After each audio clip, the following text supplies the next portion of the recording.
గ్రామ సభలతో ఒక world record create చేసింది కూటమి ప్రభుత్వం. ఏకంగా 1 కోటి మందికి పైగా ప్రజలను గ్రామ సభల్లో భాగస్వాములను చేస్తూ ఒకేసారి ఒకే రోజు 13,000 పంచాయతీల్లో గ్రామ సభలు పెట్టింది. పనిలో పనిగా గ్రామ సభలను రాజకీయ వేదికగాను మార్చుకుంది. ఏపీలో గ్రామ సభలను పెద్ద ఎత్తున నిర్వహించింది కూటమి ప్రభుత్వం. ఏకంగా 13,326 గ్రామ పంచాయతీల్లో ఒకేసారి గ్రామ సభలు పెట్టారు.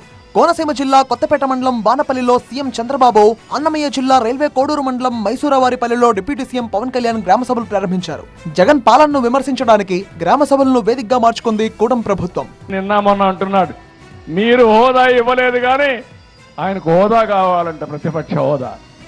ప్రజలు ఇస్తే వచ్చేది హోదా, ప్రజలు గెలిపిస్తే వచ్చేది పదవి.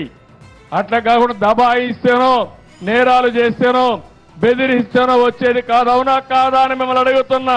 వచ్చే 5 ఏళ్లలో గ్రామాల్లో 17,500 కిలోమీటర్ల మేర సిమెంట్ రోడ్లు, 10,000 కిలోమీటర్ల సిమెంట్ డ్రైనేజీలు, 2,500 కిలోమీటర్ల మేర బీటీ రోడ్లు వేస్తామని ఏపీ సీఎం చంద్రబాబు హామీ ఇచ్చారు. పశువుల షెడ్ల కోసం ఆర్థిక సాయం, చెత్త నుంచి సంపద సృష్టి, గ్రామాల్లోని పేదలకు 3 సెంట్లు, పట్టణ పేదలకు 2 సెంట్ల భూమి ఇస్తామని మరోసారి హామీ ఇచ్చారు. ఒకప్పుడు సీఎం వస్తారంటే ఎలాంటి పరిస్థితులు ఉండేవో ఇప్పుడు ఎలా ఉందో గమనించాలని ప్రజలను కోరారు సీఎం చంద్రబాబు.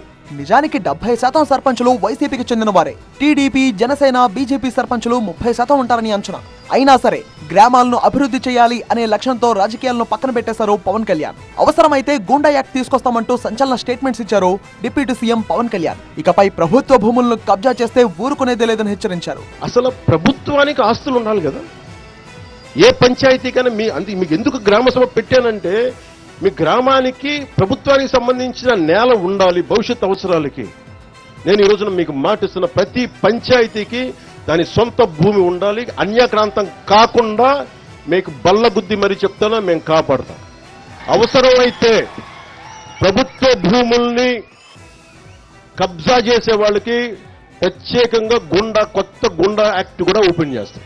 5 ఏళ్లలో 20 సార్లు ఇలాంటి గ్రామ సభలు నిర్వహిస్తామంటోంది ప్రభుత్వం.